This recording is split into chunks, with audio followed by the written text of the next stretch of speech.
불교에 대해서 잘 알지는 못해가지고 처음부터 궁금했는데 저도 요가 공부를 해가지고 나라는 존재를 정의하는 게 내 의식에 있다고 항상 생각하면서 살아왔는데 여기에서는 그런 게 없다고 가르쳐 주시잖아요. 근데 요가에서는 나라는 의식이 있으니까 음, 내가 윤회를 하더라도 뭐 의식 혹은 참나 같은 이런 게 계속 연결지어지니까 그 윤회에서 벗어나고자 하는 동기가 되는데 여기서는 그런 게 없는데 어떻게 내가 죽은 다음에 새로운 태어난 존재가 말하자면 나랑 어떤 연결고리가 있을 수 있는지 나랑 완전히 다른 존재라면은 그게 왜 내가 그 고리를 끊기 위해서 뭐 계속 선법을 행하고 해탈과 열반을 들기 위해서 노력해야 되는지 그게 좀 관련된 지식이 없어서 잘 이해가 안 됐습니다. 예, 그럼 이렇게 한번 생각을 해봅시다. 그 사람이 어린 시절의 그 모습과 의식이 이렇게 지금 현재와 변해 왔을 거 아니에요, 그죠? 그 어린 시절의 그 몸은 현재 몸하고 사실은 180도 다른 몸이거든요. 우리 보통 세포가 뭐 한 몇 년 지나면 완전 물갈이가 되잖아요. 새로운 세포로. 네. 그러면 그 사람이 사실 냉정하게 바라보면 그 어릴 때 그 사람 몸과 지금은 몸 완전 달라요. 근데도 비슷한 모습을 갖고 있죠. 그죠? 과거의 그 몸과 연관해서 변해서 왔기 때문에 그렇거든요. 그리고 어릴 때 마음 상태와 지금 마음 상태는 완전히 그 똑같진 않잖아요. 근데 그렇다고 해서 지금 현재 모습이 과거 모습과 무관하게 온 건 아니죠. 어릴 때 그 살아왔던 그 삶의 흔적이 현재에도 이어지고 있잖아요. 근데 분명히 과거에 내가 있던 모습과 현재 모습에 동일한 뭔가가 있다고 볼 수는 없어요, 우리가. 계속 우리 몸도 변해왔고, 마음도 계속 변해왔잖아요. 그 변화가 이어져서 현재 마음 상태가 되고, 또 과거의 몸이 변해서 지금 현재 몸이 된 거잖아요. 근데도 분명히 그 사람은 과거와 현재를 나라고 생각하잖아요. 동일한 건 없지만, 그게 뭐냐 하면, 아예 무관하다는 의미가 아니에요. 전혀 다른 존재라는 의미보다는 우리의 그 존재의 모습이 계속 뭔가 이렇게 물질과 정신 현상이 계속 조건 따라 변해가면서 이어가고 있으니까 여기서 고정된 건 없다 이 말이거든요. 고정불변한.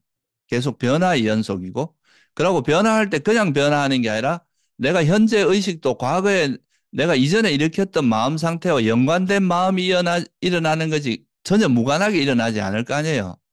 그러니까 비록 다른 의식이 변하는 의식 속에서도 뭔가 일관성 같은 건 있는 거예요. 그 어떤 경향성 같은 거. 그걸 우리가 보통 개체성이고 개성이고 보통 사람마다 좀 다르다고 인식하는 거죠. 그 의식의 흐름이 다르니까. 그렇지만 그 의식이 변하지 않으면서 계속 이어지는 건 아니라고 보는 게 불교적인 관점이에요. 네. 무슨 말인지 좀 쉽게라도 이해가 되시는가 모르겠다. 아, 뭔가 깨끗하게 납득되지는 않았는데요. 그래도 감은 좀 잡히시죠? 네네네. 그거를 이제 명확히 이해하는 것이 소위 말해서 연기를 이해하는 거고 그 연기를 이해하면 무아라는 게 내가 아예 없다는 뜻이 아니에요. 우리가 분명히 현재 몸도 있고 마음도 있잖아요. 그죠? 근데 여기서 과거부터 지금까지 한 번도 변하지 않고 우리 삶을 주도하고 있는 그런 건 없다는 거예요. 그러니까 우리 현재 이 몸과 마음의 작용, 이게 또 미래의 몸과 마음의 작용에 영향을 주고 또 그때 일어난 게 또 미래의 영향, 이렇게 연결고리를 계속 가면서 가는 이게 조건 지어졌다 이 말이거든요.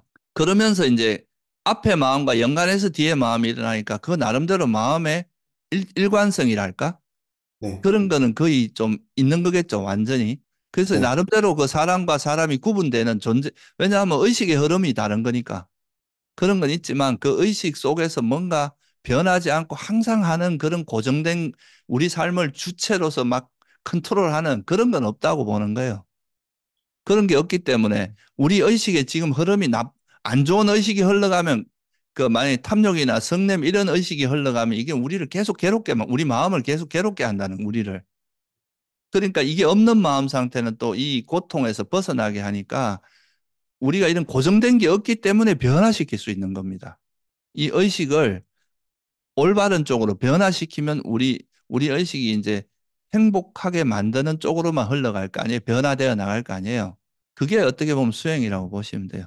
만약에 고정된 게 있다면 변화 자체가 불가능합니다. 그 고정된 거는.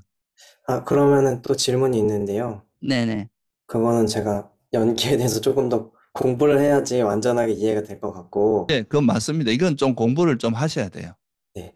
그래서 네. 제가 만약에 그 보내주신 영상들 중에서 네. 인간으로 태어난 김에 선법을 많이 행해야 된다, 이런 내용이 있었거든요. 근데 사견 때문에 그런지 모르겠지만은 사람이면은 뭐가 선하고 악한지 선악의 구분에 있어서 어떤 그 방식으로든 그런 걸 구분할 수 있다고 하는데 제가 만약에 동물로 만약에 다음에 태어나면은 동물의 세계에서는 좋고 나쁜 게 없잖아요.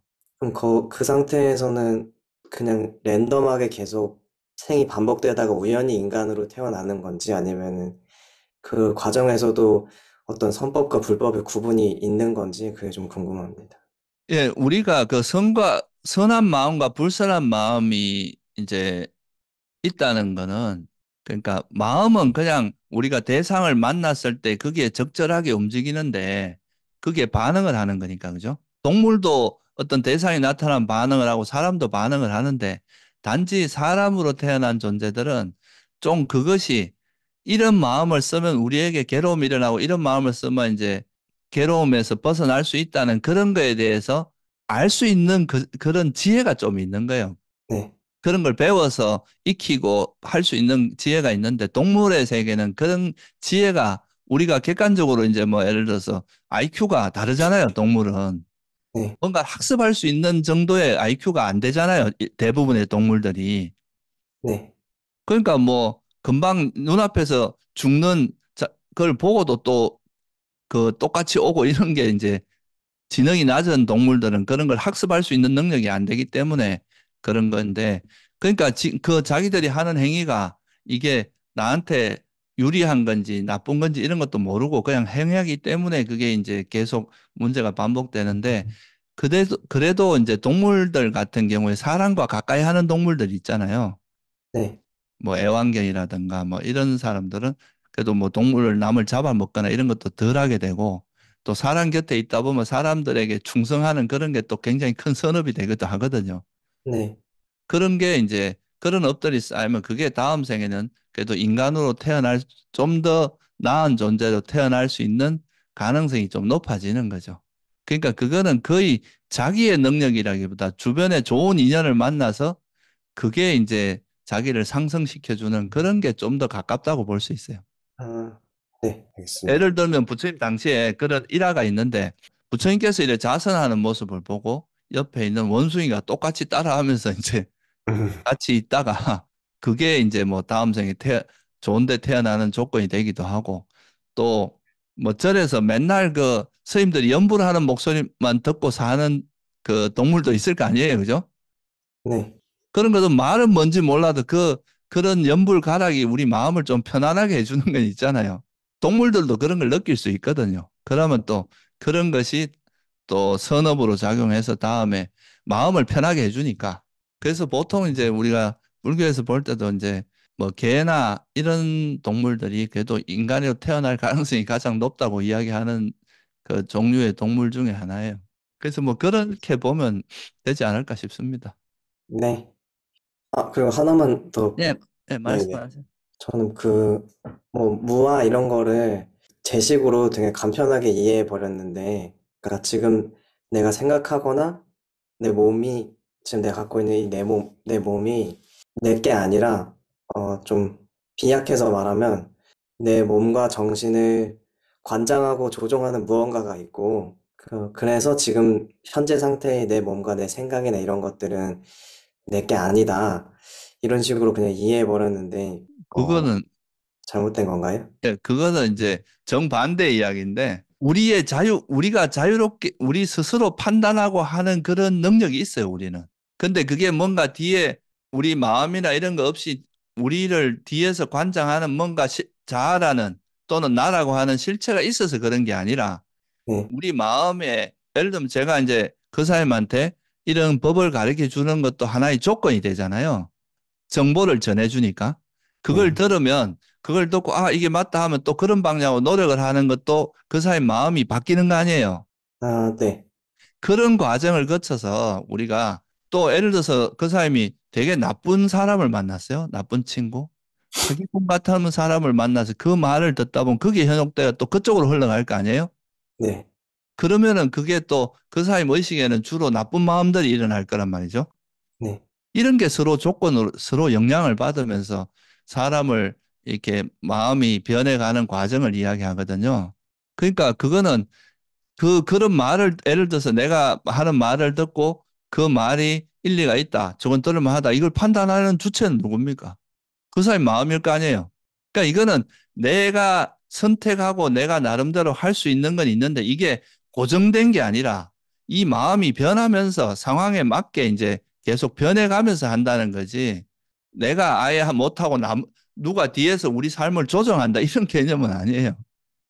네. 자기 스스로의 주체의식도 있고 한데 이 주체라는 게 좀 더 쉽게 말하면 수명이 되게 짧은 거야. 네. 순간적으로 이렇게 주인 역할을 했다 사라지면 다음에 또 이거와 연관된 또 새로운 몸과 마음이 일어나서 또 자기가 이제 주도하다가 또 일어났다 주도하다 이렇게 변해간다는 거죠. 아, 네, 알겠습니다. 예, 그게 뭐 이제 연기라는 의미고 무아의 의미고 그래요. 네. 연기를 이해해야 무아를 정확히 이해할 수 있거든요. 무아를 아예 내가 없다 이게 아니에요. 그러니까 고정된 내가 없고 고정되게 나를 그러니까 뭐 내 삶을 주도하고 나를 조정할 수 있는 그런 건 없고 그냥 우리 의식의 흐름에서 이 의식을 어떻게 변화시키고 이거는 또 내 의지와 관계 있거든요. 이 마음의 의지와 관계 있다. 마음이 그 이제 어떻게 움직이냐에 따라서 변화가 있는데 그래서 이게 움직여 나가는 그 어떻게 움직이냐 그게 바로 조건에 의해서 움직인다. 이렇게 설한 게 연기거든요. 네. 그래서 나중에 기회가 되면 그런 이제 연기에 대한 가르침을 한번 공부를 해보면 아 이거를 이해하면은 그래서 무아라고 하는 거구나 이렇게 이제 이해가 좀 깊어질 수 있습니다. 네, 알겠습니다. 네. 감사합니다.